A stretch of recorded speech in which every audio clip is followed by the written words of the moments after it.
Phonetic is PH. Phonetic means to spell something as it sounds. Phonetics just made itself phonetically redundant.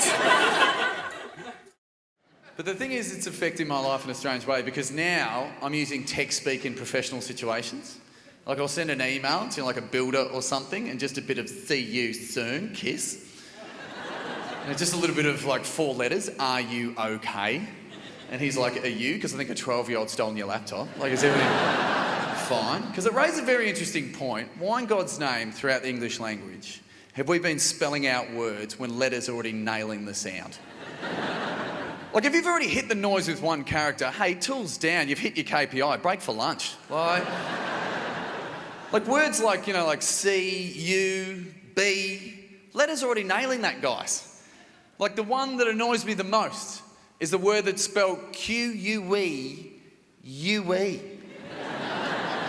And the most ironically spelt word in the English language, there's 4 vowels standing in a line thinking, I could be anywhere right now, but I'm uselessly standing at the back of this fucking queue. The English language, I think, is the hardest language to spell. It is. Like, it has things like silent letters. Like, what's the point of a silent letter? If it's there and you don't say it, why freaking have it there? Yeah, like, things like psychologist starts with a P. That's cruel. People that need psychological help are already struggling. Let alone to find it in the yellow pages. I just need help. Just give me the yellow pages.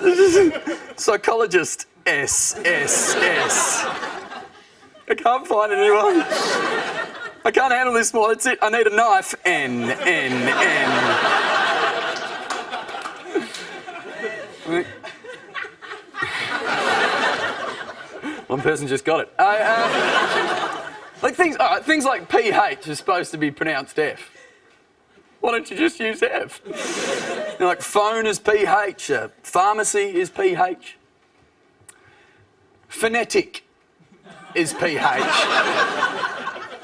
Phonetic means to spell something as it sounds. Phonetics just made itself phonetically redundant. You know, in some states of Australia, a police officer can fine you on the spot if he hears you swearing in public. He can fine you on the spot. Like, I'm a stand-up comedian. I live in fucking fear every day. I remember when that law got put into place. The next day I was walking down the street and 2 police officers were walking past me. I was so scared, guys. I was like, "Sergeant, stable." Because I was leaving a gig I remember I just performed at, and this woman came up to me, she's a little older, and she said to me, "I enjoyed it, but you did swear a lot." And I was like, "Yeah, soz about that, you know, should be better." And she said something I haven't heard in years. She said, "You should use the Queen's English." It's an old-fashioned turn of phrase, isn't it? Alluding that the Queen never swears.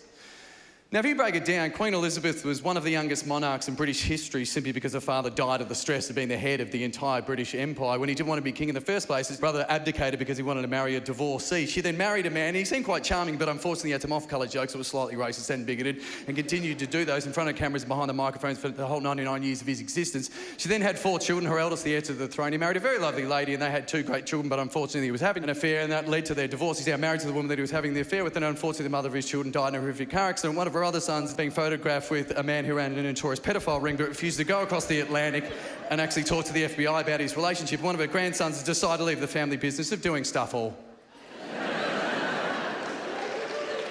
Because he doesn't like the stress.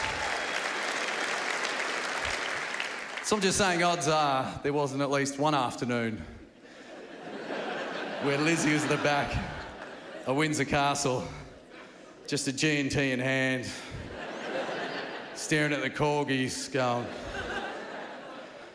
"I've had a cunt of a day."